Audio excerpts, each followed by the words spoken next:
నిత్యజీవపు మాటలను అందించిన యేసుక్రీస్తు నామాన మీ అందరికి నా వందనాలండి. ఈరోజు ఒక మంచి విషయాన్ని తెలుసుకుందాం. మనిషికి మనసును దేవుడు ఎందుకు ఇచ్చాడు? మనిషికి మనసును దేవుడు ఎందుకు ఇచ్చాడు? 2 దినవృత్తాంతములు 12వ అధ్యాయం 14వ వచనం చదువుకుందాం. అతడు తన మనస్సును యెహోవాను వెదుకుటయందు నిలుపుకొనక చెడు క్రియలు చేసెను. మనిషికి మనసును దేవుడు ఎందుకు ఇచ్చాడంటే చెడు క్రియలు చేయడానికి కాదు. మనిషికి మనసును దేవుడు ఎందుకు ఇచ్చాడంటే దేవుడిని వెతకడానికి. నన్ను సృజించిన దేవుడు ఎక్కడున్నాడని వెతకడానికి దేవుడు మనిషికి మనసును ఇచ్చాడు.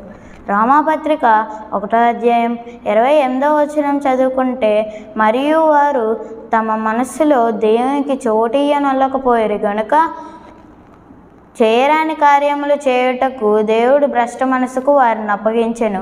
దేవుడు మనిషికి మనసును ఎందుకు ఇచ్చాడంటే దేవునికి ఉపయోగపడతారని. దేవుడు మనిషికి మనసును ఎందుకు ఇచ్చాడంటే మన మనస్సులో దేవునికి చోటు ఇవ్వడానికి. ప్రతి మనిషికి మనసును దేవుడు ఇచ్చాడు. అందరికీ వందనాలు. మా యూట్యూబ్ ఛానల్ సబ్స్క్రైబ్ చేయండి, పక్కనే ఉన్న బెల్ బటన్ ప్రెస్ చేయండి. అందరికీ వందనాలు.